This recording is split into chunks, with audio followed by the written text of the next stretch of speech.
Have you ever had one of those moments where you're about to leave people that you dearly love and go on a long journey or be absent from their presence for an extended period of time? If you have, you know that those last few words really mean something, that you hang on them and those that you love hang on to them as well. At the end of the Gospel of Matthew in chapter 28, there's a similar exchange between Jesus and his followers. Day and night, 24/7, for 3 years, Jesus has spent all this time and had all these adventures with these disciples of his. And now he's about to leave them. And so those last few words that they have with each other, those things that Jesus says before he leaves these friends of his, are important words. They mean something. And of course, they have been passed down from generation to generation to us as important words to what it means to be a Christian, to what it means to be a follower of Jesus. And what those words start out by saying is Jesus says what we call the Great Commission, go and make disciples in all nations. And some Christian thinkers have proposed that maybe what Jesus really said, if we interpret it a different way, is that as you go, make disciples. This is really important because it changes the nature of what this means. It makes it a lot more ordinary.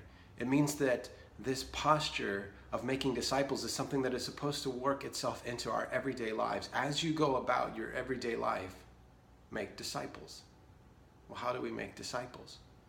We make disciples by announcing and demonstrating what God is doing in the world, always knowing that in whatever context, that is good news, what God is doing, and inviting other people to participate in that.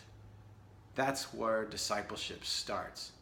And in fact, if you ask people that start new Christian communities, that are church planters and missionaries, and you ask them about what is discipleship, what does that Christian formation look like, they will often point to things such as service, acts of hospitality, acts of evangelism as critical aspects for young Christians or young believers to start to learn what it means to be a Christian.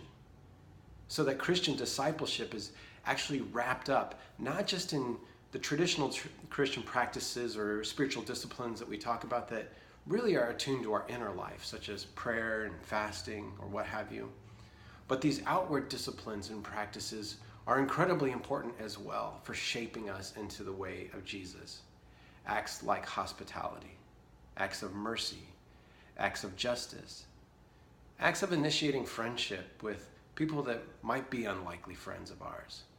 These types of acts are also acts of Christian discipleship, and in fact are what it might look like for as we go about our everyday life, inviting others to be disciples of Jesus as well.